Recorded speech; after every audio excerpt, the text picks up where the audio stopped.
The first time I realized my quiet little ranch was about to turn into a full-blown nightmare, I watched a white SUV sink to its axles in my mud like it belonged there, and the woman behind the wheel screamed my name like I'd personally sabotaged her life. The deputy showed up, pointed at my no trespassing sign and said, "Ma'am, you're on private property."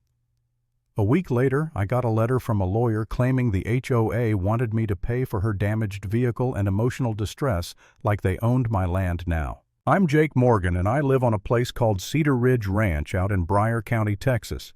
Nothing fancy. Fences, a tractor path, a couple acres of stubborn dirt, and the kind of peace you can't buy in a subdivision. Then Westbrook Estates got built right up against my back line. Perfect lawns matching mailboxes. Those little community rules signs that always sound friendly until you read the fine print. And right behind those rules was the Westbrook Homeowners Association, the HOA. The face of it, at least the loudest one, was Linda Pritchard.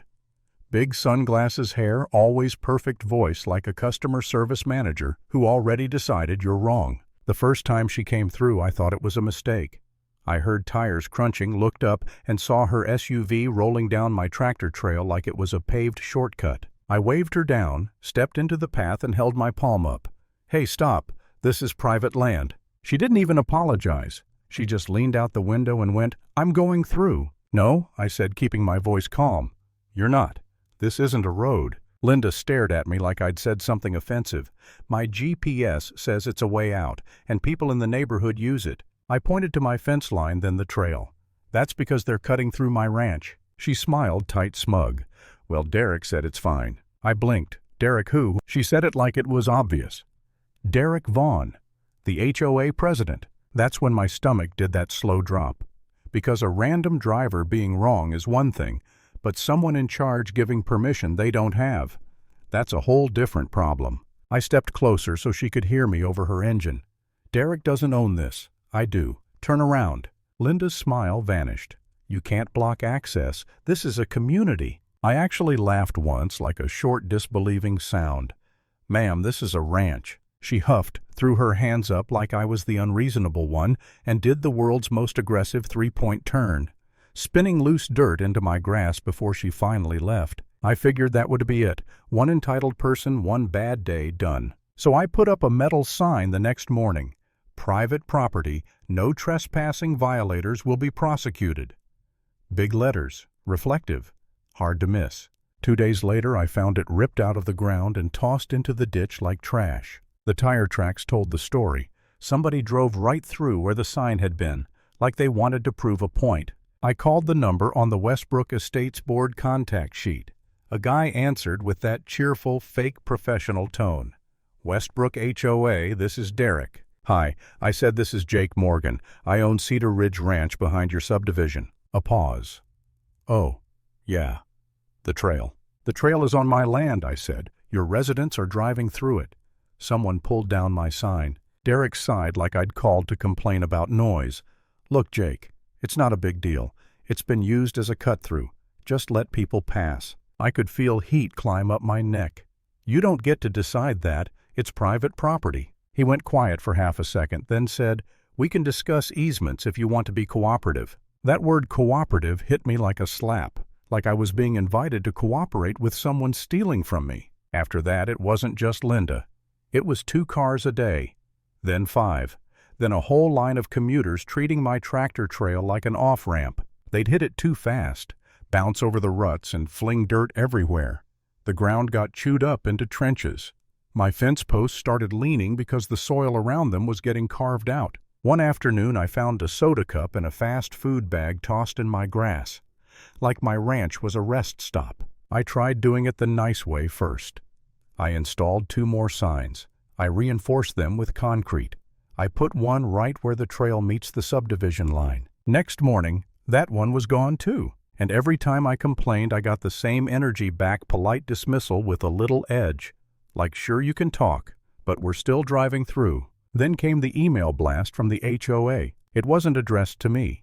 It was sent to their community members, and someone forwarded it like it was a flex. Subject line: ongoing access issue behind Westbrook Estates. It said there was a landowner creating unnecessary conflict and that the board was exploring legal options to preserve safe community passage. Safe community passage through my ranch. That night I sat on my porch with my phone in my hand, staring at my own property line, and I felt something I didn't expect: tired. Not sleepy tired. The kind of tired that sits behind your eyes. I started doing math in my head. How much for new fencing? How many hours would I lose?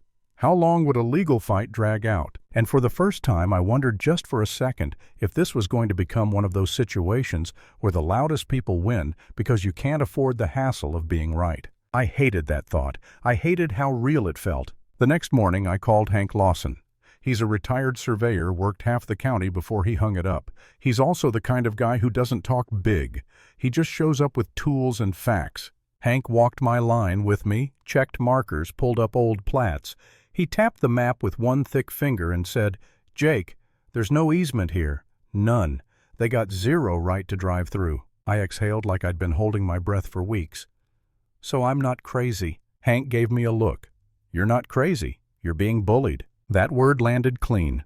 Bullying, not a misunderstanding, not an accident, a tactic. Hank told me to document everything: photos, dates, the missing signs. And he gave me a number for Samantha Reed, a property attorney in town who actually likes dealing with HOA nonsense. Samantha didn't waste time. She asked, "Do you want them to stop, or do you want to feel better about being mad?" "I want them to stop," I said. "Then we do this the boring way," she told me. "Clear warnings, clear boundaries, cameras. And you maintain your land like normal, no hidden hazards, no tricks. Just make it impossible for them to pretend they didn't know." So I went shopping. I bought bright warning signs: not a through road, private property, vehicle damage risk. I mounted them where you'd have to be blind to miss them. Then I set up trail cameras. 2 angles, day and night, time stamps. And I did something else, something totally legal, totally normal for a ranch, and absolutely devastating for someone treating my trail like a suburban street. I maintained it. I took my tractor and reshaped the path the way it should have been: uneven, agricultural, built for equipment at low speed, not for SUVs racing home from Pilates. I deepened a drainage channel that had always been there. I reinforced a turn with visible rocks. I spread gravel in one spot, left soft soil in another, because that's what you do on land that's meant for ranch work. Nothing hidden, nothing sneaky, just a big obvious message written in terrain. A week went by and traffic dropped. 2 weeks, and I started to think maybe it worked. Then, on a Friday morning, I heard that familiar engine roar again. Too fast, too confident. I looked out, and there she was. Linda. Same white SUV, same sunglasses. She slowed down just enough to read the new signs, then rolled her eyes so hard I swear I felt it from my porch. She hit the trail anyway. I watched her tires bounce over the first rough patch. I watched the SUV fishtail slightly when the ground softened. She tapped her brakes too late, then the front end dipped into the muddy drainage channel, and the whole vehicle lurched like it got punched. There was a horrible grinding sound, rock on metal, and then the SUV slid sideways and stopped, sunk deep wheels spinning uselessly. For a second it was quiet. Then Linda threw open her door and exploded out of the car like a firework. "Are you kidding me?" She stomped across the mud toward my porch heels, stabbing into the ground like they were offended by dirt existing. "You did this. You ruined the road." I didn't raise my voice. I didn't need to. "It's not a road. It's a community access," she snapped. Derek said. "Derek can say the moon is made of cheese," I cut in. "This is my land. There are signs everywhere." Linda whipped around and pointed like she was presenting evidence in court. "You set a trap." I gestured toward the bright warning signs, the obvious rocks, the open ditch. "A trap is hidden. This is a ranch. You drove into a drainage channel after ignoring 3 warnings." She pulled her phone out, jabbing at the screen. "I'm calling the police. And my lawyer. And the HOA. You're done." "Call whoever you want," I said, and I meant it. When the deputy arrived, Linda launched into her story instantly: how I destroyed a public way, how I attacked her vehicle, how the neighborhood uses this route. The deputy listened, walked the edge of the trail, looked at the signs, and then asked her one simple question.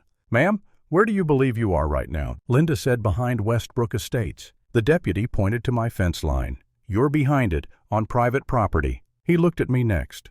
"Sir, do you want her trespassed?" Linda's face went flat, like someone pulled the power cord out. I said I want her off my land and I want the cut-through to stop. The deputy nodded once, then turned back to Linda. "Ma'am, you're going to have your vehicle towed.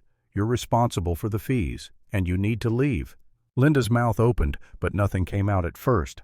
Then it all poured out, angry, panicked, indignant. "This is unbelievable. The HOA will—" The deputy didn't flinch. The HOA doesn't override property law. The tow truck took its sweet time. The driver hooked her SUV and dragged it out with a slurp of mud that sounded like my land exhaling. Linda stood there in shock, watching her shortcut get hauled away like a bad idea with wheels. A week later, the letter came. HOA. Letterhead legal language, demands for compensation. They wanted me to pay for her undercarriage damage. They wanted me to pay for distress. I forwarded it to Samantha. Samantha replied with one sentence, "Great, now we have a paper trail." She sent back a response with photos of the signs, time-stamped footage of Linda driving past them, and a counterclaim for property damage and repeated trespass. 2 days after that, Westbrook residents got a new email from the HOA, short and suddenly very careful. It said the trail behind the subdivision was private property. It was not an authorized access route, and any resident who used it did so at their own risk and against direct instruction. Linda stopped showing up. Derek stopped calling it cooperation. And when the case made it in front of a judge, Linda's complaint didn't survive long enough to become a speech. Dismissed. And that's where my story ends. Right at the moment, the people who thought rules were weapons finally learned they don't get to write them on someone else's land. Lesson: boundaries don't work until you enforce them.